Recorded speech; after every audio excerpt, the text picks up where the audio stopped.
The following is a special presentation of Tony Curry Radio.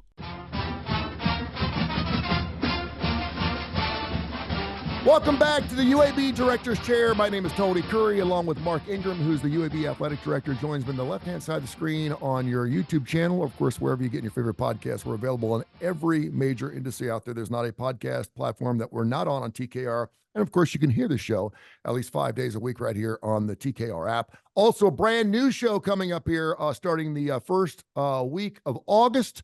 We do not have a title yet, but we will have one by next week. It's going to have Trent Dilfer. It's going to have Andy Kennedy. It's going to have Mark Ingram. It's going to have myself. It's going to be a great show about UAB sports and college sports in the round. So I'm really looking forward to it. And let me ask you this, because I've worked with both those guys lightly. I haven't worked, I've had them both on my shows, and we've interviewed them over the years. Yeah. Those two peas in a pod, they look like they could be trouble together. Yeah, they're fun and big personalities, easy to, they're talkative, engaging. Yeah, you don't have to, it's not like you're ever going to get a one-word answer out of either one of them. Yeah. Even when you wish you could just get a one-word answer, you're not getting a one-word answer. Yeah, you know what, Tony, we got to come up with the name of the show. I want to call the show The Jeffersons. Okay. Because we're moving on up, man. I mean, it is uptown. You have put together this studio that is incredible. This thing, wait till our people see this. This is like, we know what we're doing all of a sudden. No, it's going to be special. And the cool thing is you have a great following here on this show right now. Yeah.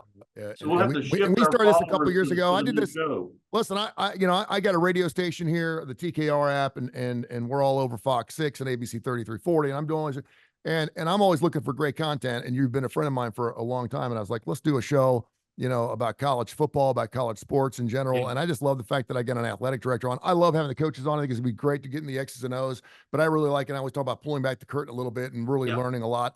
And a lot happened this past week at the Ritz-Carlton resort along Florida's southwestern coast. I'm glad we were being cost effective. Yeah. Right.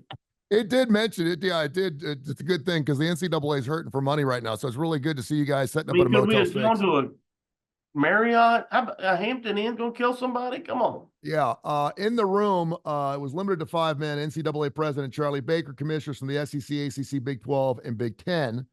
Not in the room, the other 28 Division I commissioners who milled about the first hour on the first floor. There was wondering where the whereabouts of the other 4 were.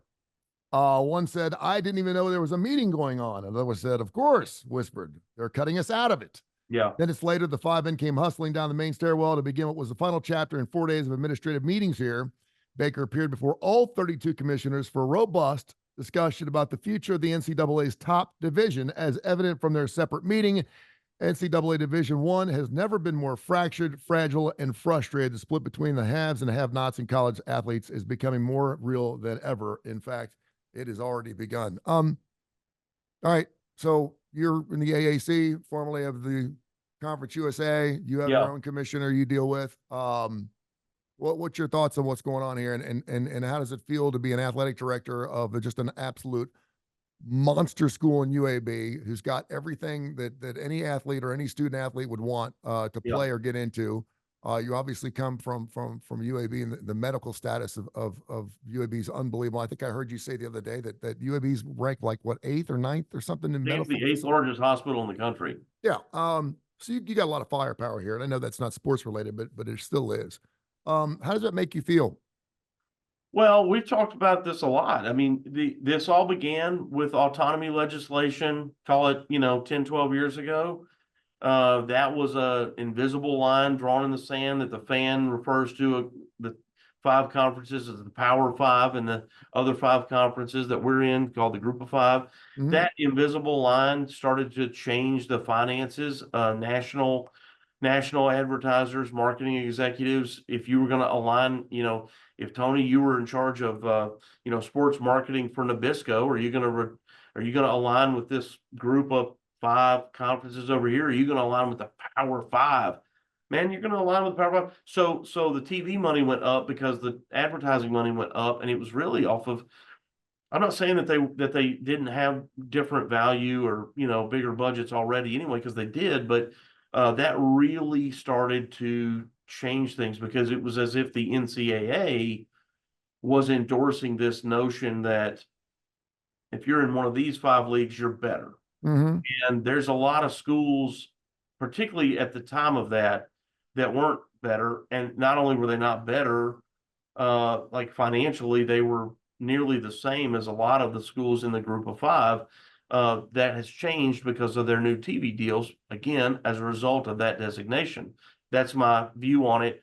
So we've been slowly being sort of cut out of it. I'm also not a guy that thinks that the student athletes are victims. I just refuse to believe it. I don't appreciate the narrative that some lawmakers and some, former student athletes want to suggest that they're victims in some way. Look, we come to your house and we sit down with your family and we say, Tony, we want you to come to UAB or wherever we work. We want you to come here and play your sport.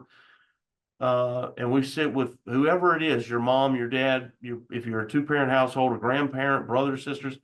And here's how much money we want to offer you. We're going to offer you this much money in scholarship to come here. Would you consider coming to our school? And you choose to do that or you don't do that. Mm-hmm. If you have a better offer to go to a different school, you go there. If you decide that, you know what, that's not enough money for the amount of time I've got to spend to do it, nobody says you have to do it.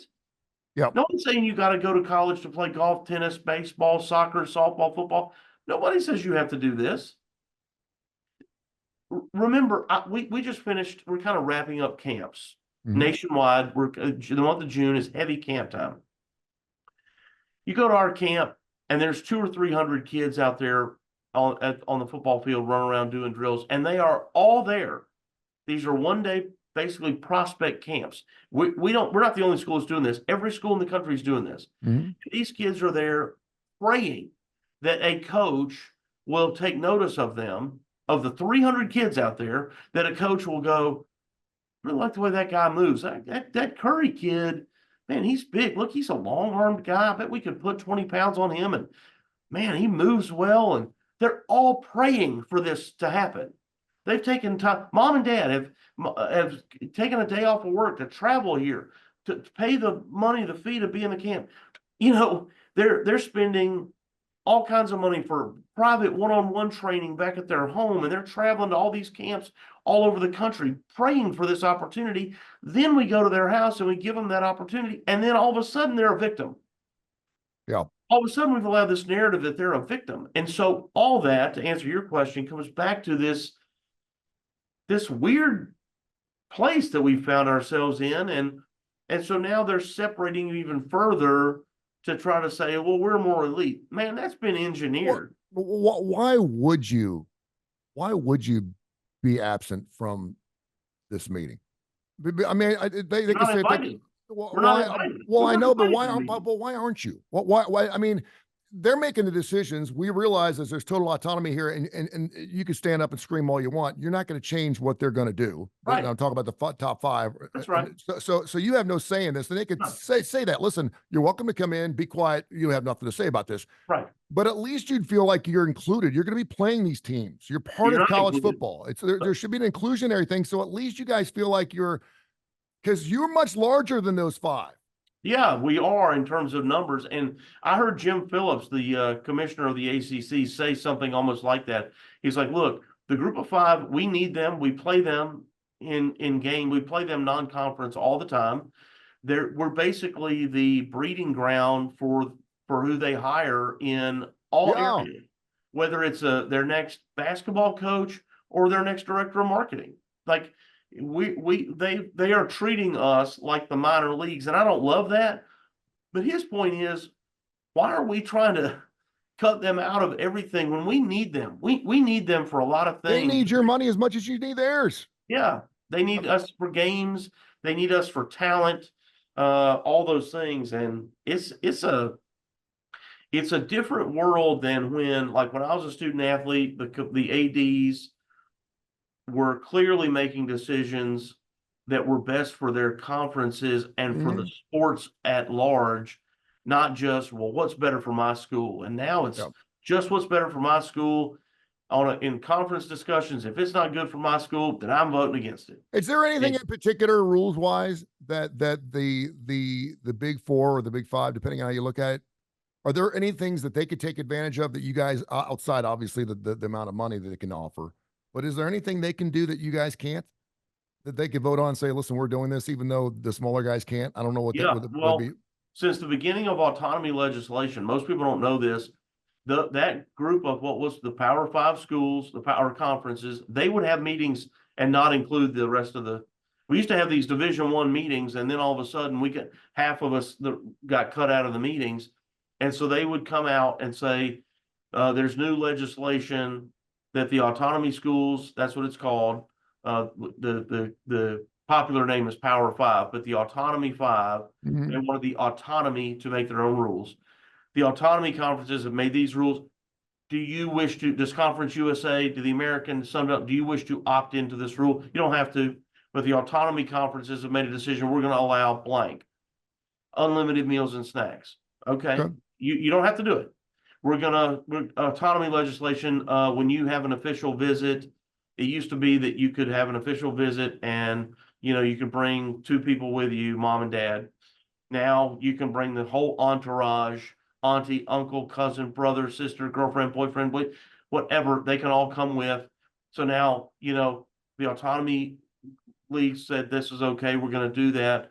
Well, then, what would happen is when we were in Conference USA, this was more prevalent. Somebody from in charge of compliance for the conference would say, "Hey, let's talk about the most recent autonomy legislation. Do we want to opt in or not?" Tony, we wouldn't even discuss it. We Yeah. just got to a point where it's just like, well, if we don't do it, we're going to fall behind. And everybody's going, man, we can't afford to do that. But if we don't vote for it, they're just going to find a way to cut us out of the CFB. Wow. They're going to Yeah. say we're different. So it's just so depressing and downtrodden. And it's not good for, look, like there's a democratic process that sort of the root of it is you and I can disagree on anything, but if we'll just talk about it, that's Sure. healthy. Yeah, it just I seems may like not agree with your point of view, but I should hear your point of view. That's inclusive. That's what inclusion is. absolutely. Yeah, no one wants to be told what to do. And it just really feels like you're like. But it also like, suggests that their logo on their shirt makes them smarter. exactly, and it doesn't. They're born into that league. So many of those schools are born into that league, and hey, man, they won't play us. Yeah. Try to get any of those schools to get the UAB Blazers. Try to get them to play us in Bartow Arena. Now that we officially, he's Won't Mark do Ingram. Yeah, he's They won't do it. you're right. They're better.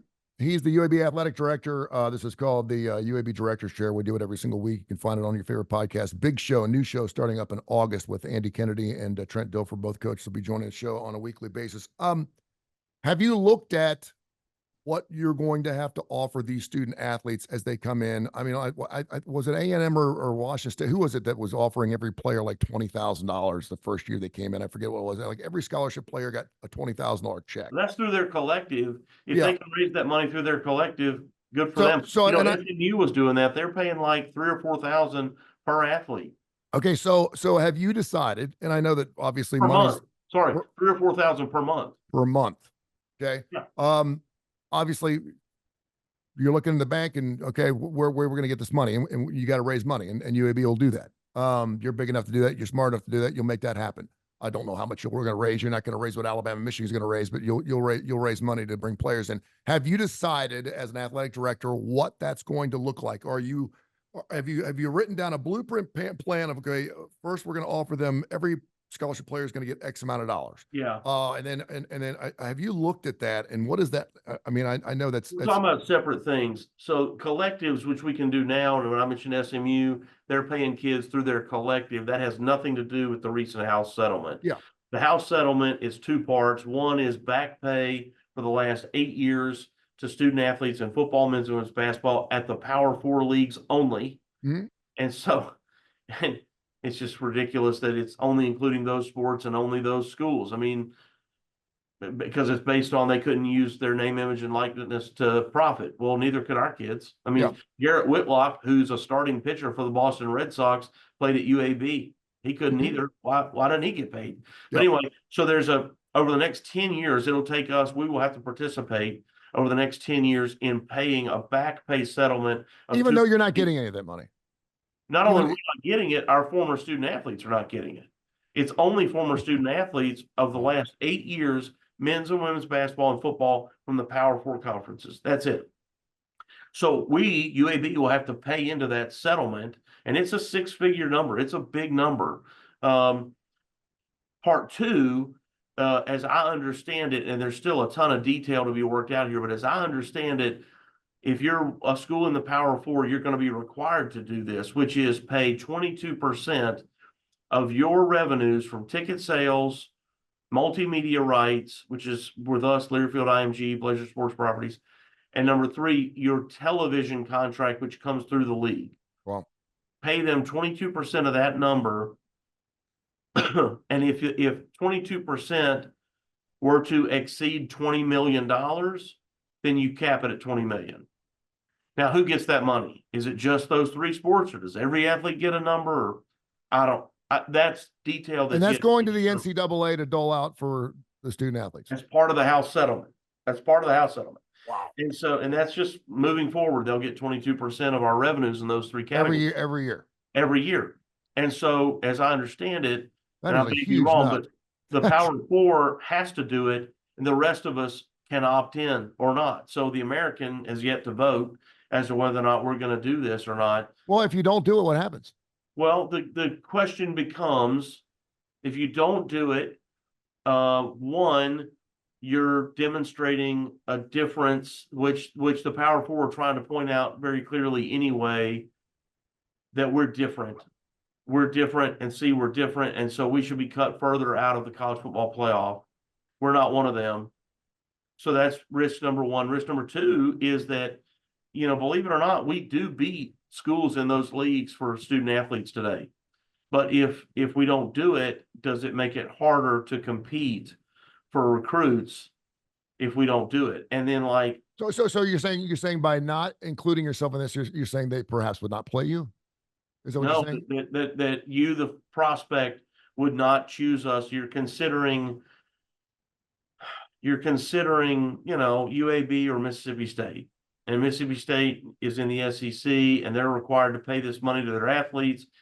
UAB is not required, and so thus we said we're not going to do it because we can't afford it. Well, Mississippi State can't afford it either, but they've tried to figure out some way to do it. They've eliminated something somewhere to do this. You're considering here or there, you like our school better, you like the size of the city, but gee, that's a lot of money. Man, y'all aren't going to do anything. We didn't opt in. And then you go there. Well, would there be any reason not to opt in? I mean, you don't have to offer them millions of dollars. It could be because you can't afford it. But I mean, wouldn't you be better off to at least say we can do this, but we just can't afford to give you what you're asking? At least we can give you something, as opposed to that's fine, Tony. But listen, you can't get blood out of a rock. So where are you going to go get the money from? I mean, we will have to stop doing something significant that we're currently doing. Again, coming back to this victim's narrative, there's never been a better time to be a student athlete than now. The amount of service that we provide, the care we provide, it's off the charts what these young people are getting. And I'm thrilled that we do it. It's great. I don't say that like I begrudge it. I'm glad that we've made such great progress. I'm just not glad that we do not take that into account. And so those sort of services are things that are going to have to go in. Right now, if you needed a tutor in any subject, we pay for it. Well, maybe we won't do that anymore. You say, well, how much money is that? Well, I don't know. It's not $100,000 a year, but it's more than $50,000 a year. Well, that's not going to pay 22%, a couple $1 million. No, but we got to start biting at that apple. Yeah. And you got to start doing hey, well, right now we feed them after practice. In addition to giving football, men's, women's basketball, meal checks, we also feed them. Well, maybe we have to stop doing that.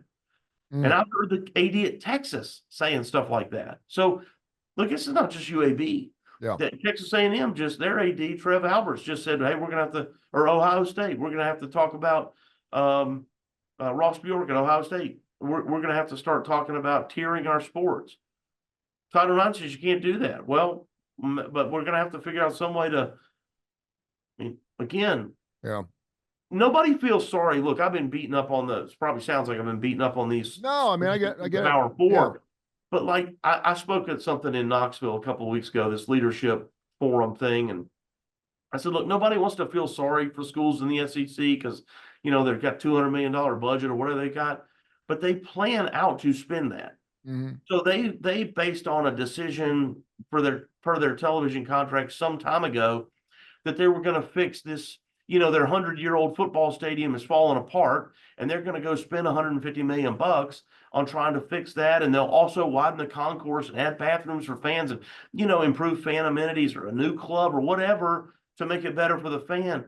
And then all of a sudden they get hit with this, and they got to spend $20 million a year on the additional the players. And now all of a sudden they're 2 or 3 years into a 30-year note on this $150 million football stadium. Mhm. They can't undo that. They did the work. Yeah. And so stuff like that. Yeah, I mean, it's crazy, and it's just amazing. We spend the money, all of us. Whether you've yeah. got 20 million, 40 million, or 200 million, we spend it all. Yeah, you're gonna have to find it somewhere. Mark Ingram, the UAB athletic director, joins us every single week. We're grateful to have him. Of course, the UAB director's chair. You can hear it anywhere you get your podcast. You can watch it right here on our YouTube channel. Brand new show coming up in August, which is going to be fantastic. Really looking forward to that. EA Sports, speaking of money, are coming out with their college football thing. They're doing offenses, defenses, everything else. Of course, they rank these things.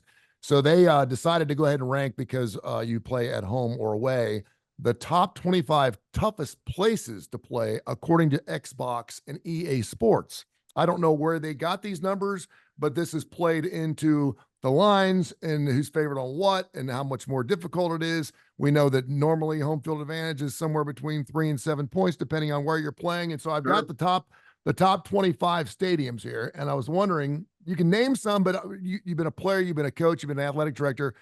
Tell me, you personally, what are some of the most difficult places that you've ever played, where you've ever coached, you've been an athletic director at, and why?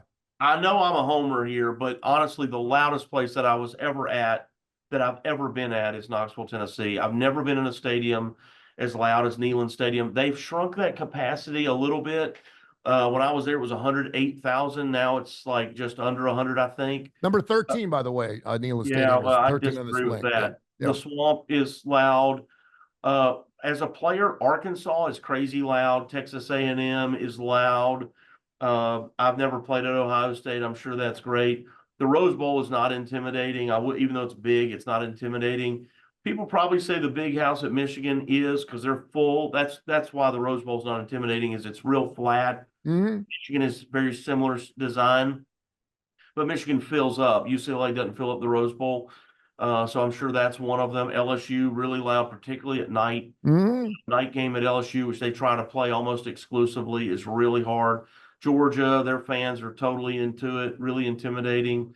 I don't think Clemson. I don't know that, even though Clemson is really successful, I don't know that I would call that an intimidating place. Is that in the top? It's number 12. It's right in front of Tennessee. Okay. I haven't gone to a couple games there. I will tell you that they do a hell of a job at getting the They crowd do a fired great up. job. Yeah, Listen, don't misunderstand.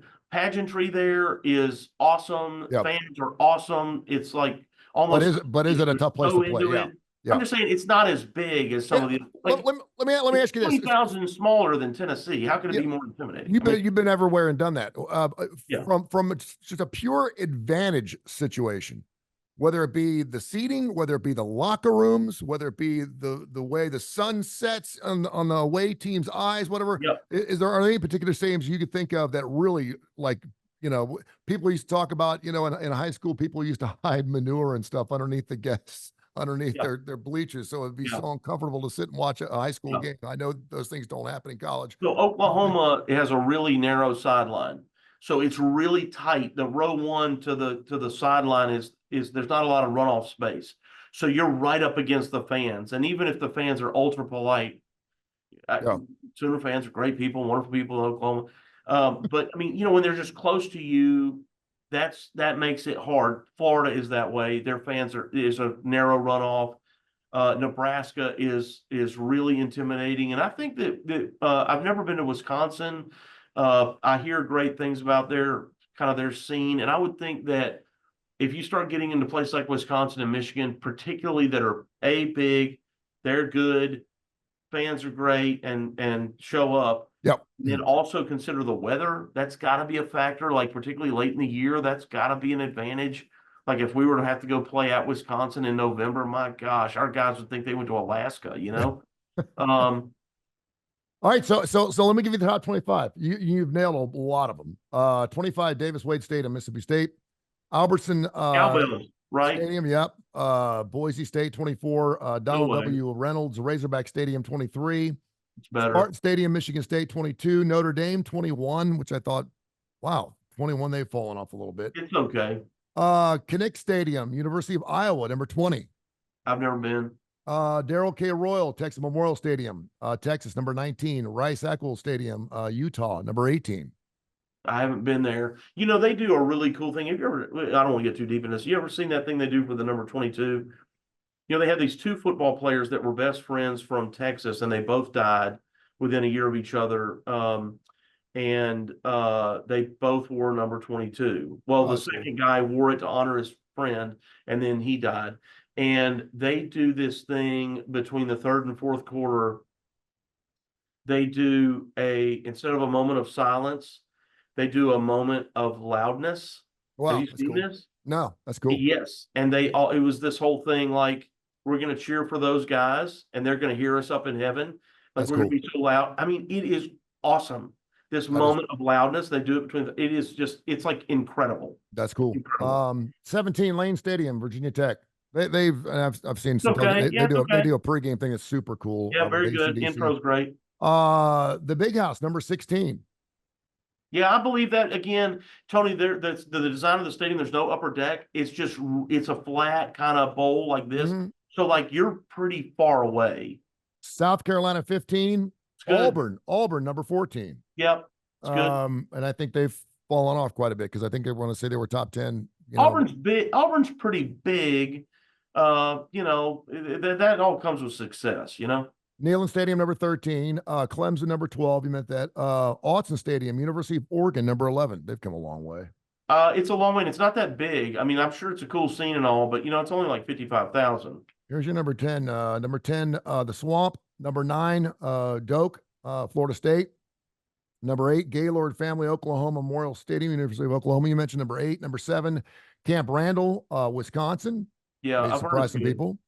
Beaver Stadium, number 6, Penn State. Penn State, I've been. Now, listen, I'll give Penn State a lot of credit here, too. Their fans, particularly their students, are really locked in. It's just nothing. There's nothing in State College, PA, other than the school, and it's a huge school, and the stadium is also really big. And they have some really, really well coordinated stuff. You know what I mean? Like that the fans do. Yeah. I'd like to see a game up there sometime. Been to Sanford Stadium. That's number 5. Ohio State. Georgia. Sanford Stadium is number 5. Ohio State number 4. LSU number 3. Bryant Denny number 2. And you mentioned the number 1. Do you want to take another shot again? You already mentioned it once. You say LSU yet? Yeah, number 2. Oh, what's number 1? You want to take a shot? You mentioned them. A&M. Oh, A&M. Mm-hmm. Yeah, the thing that the Aggies do too. So there's a big part of their stadium. I mean, some of the older fans sit down, but most of their fans do not sit down. Mm-hmm. And they don't have cheerleaders. They have what they call yell captains or something. And they do like a pep rally every Friday night before a game. And you remember they used to do the big bonfire that they had to stop doing because God bless, somebody died, and that was tragic and terrible. The whole thing collapsed and whatever. But they still, I think they still have the pep rally, and they teach you. It's also to teach you all these crazy hand signals that they do and stuff, and passing it back and all this, and so you learn what the cheers are. So people are like, they're watching the game, but they are locked in on these guys that look like they're these 1950s. They're in these one-piece zip-up, like they're a 1950s mechanic. These little jumpsuits. Yeah. And they're doing all these hand signals, and it tells people what cheer to do, and they're doing it. Oh, that's cool. They're standing up and they're into it. And then they have this thing, no matter who they're playing, they play this song, The Eyes of Texas. The eyes of Texas are upon you, which the University of Texas also does. Mm-hmm. But they have changed the words, and they do their arms like this. I mean, you see me here, and they lock arms Yep. and they sway back and forth. And it's supposed to be like a bow saw sawing off the horns of the longhorn. And they do this, and like they're playing UAB, and they're by God, but we're sawing the dang horns off. And, That's great.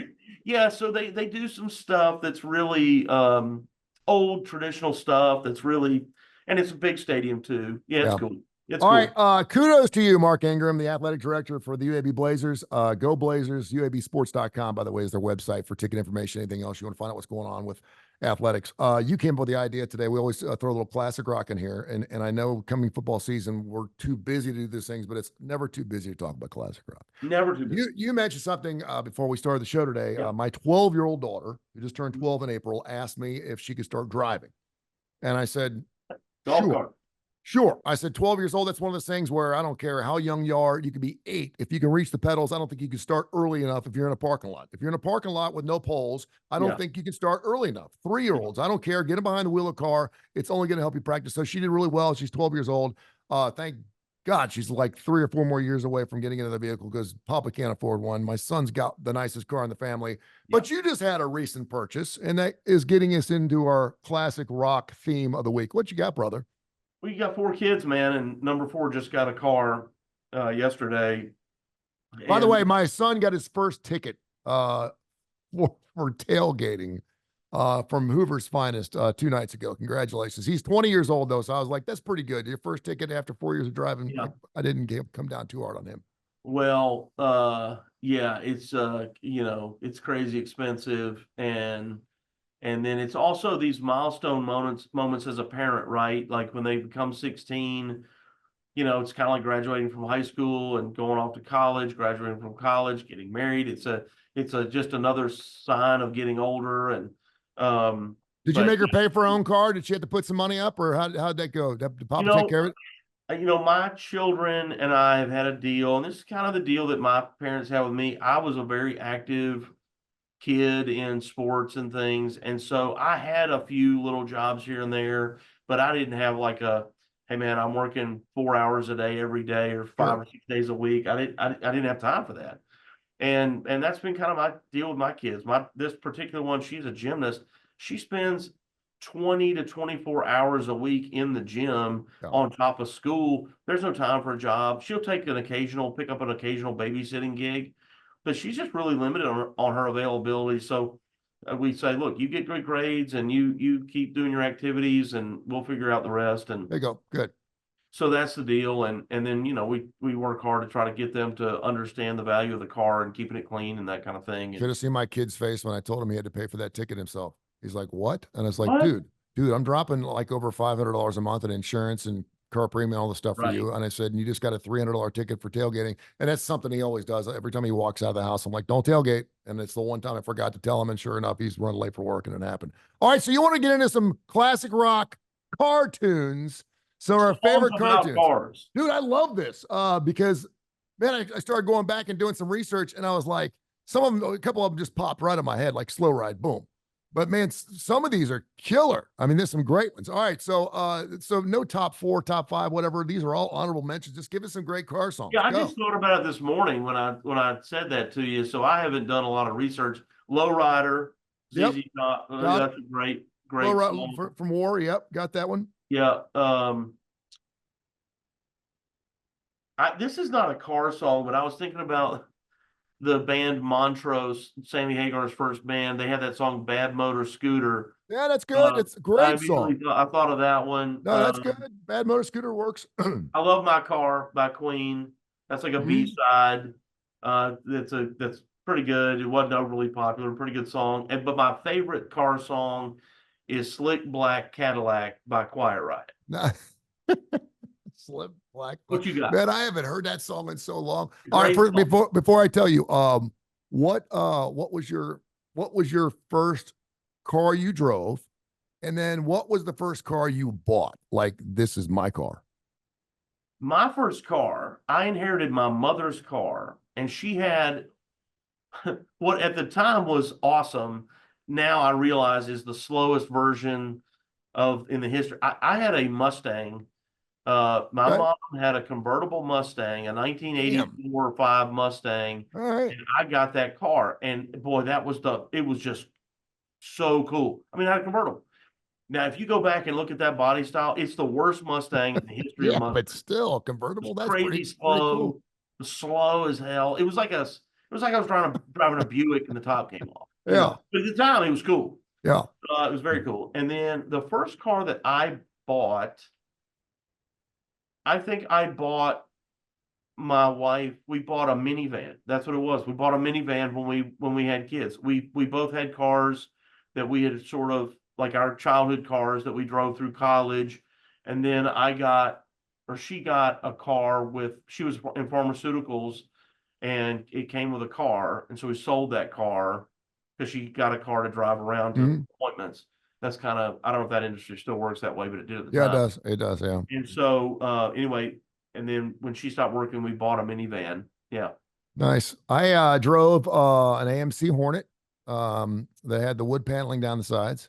But one of It my says best friends his dad had a Hornet. It was green, little wagon. metallic green with the wagon on And let me wood. tell you what, I was the crap because I had a car. I mean, Yeah. back in our days, if you had a car, you were it. And I mean, I don't care what it was, as long as it had four wheels and you could Right. drive, you We you can go were places. you were the king, man. It We was can go do fantastic. stuff. And then the first car I actually drove or bought, and I was 18. I'll never forget it. And I love this car, and you just don't see them. But it was a 1986 Monte Carlo SS, a super sport. Okay. Kind of a box car, had the fins on the back, had a 350 in it, was super fast, was Yeah. black. I had a kick-ass stereo in it. It was unbelievable. I had woofers in the back. I mean, it's the first thing you do is you get a stereo for your car. And then I got T-boned by a doctor right downtown Birmingham, and just absolutely totaled it. And it was like, and it was in that, but I probably would have killed. Well, I say that because I hadn't killed myself yet, but man, that car was rocking. It was fun. You It was got any fun. car songs? Oh yeah. Songs about cars. Come on. Let's go a little Highway Star, Deep Purple. Real strong. Traffic Jam from James Taylor. Okay. Damn, Traffic Jam. What about the Tom Waits song and a song from On the Border, the Eagles' Old 55? Ooh. You remember that You song? always go a little older. I like it. You like that old 55? I got Low Rider on here, got Slow Ride on here. One of my favorite songs of all time. Midnight Headlight, Take You on a Rainy Night. Rabbit. Eddie Rabbit driving my life away. I love that song, man. That's one of my favorite songs.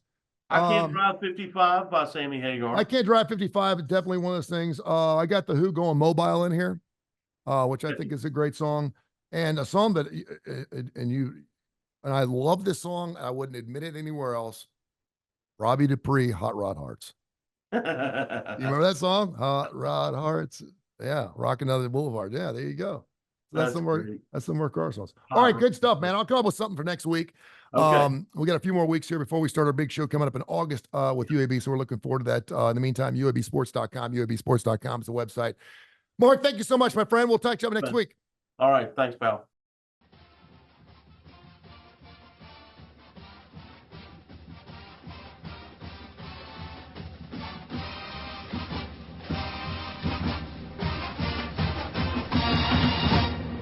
This has been a special presentation of Tony Curry Radio.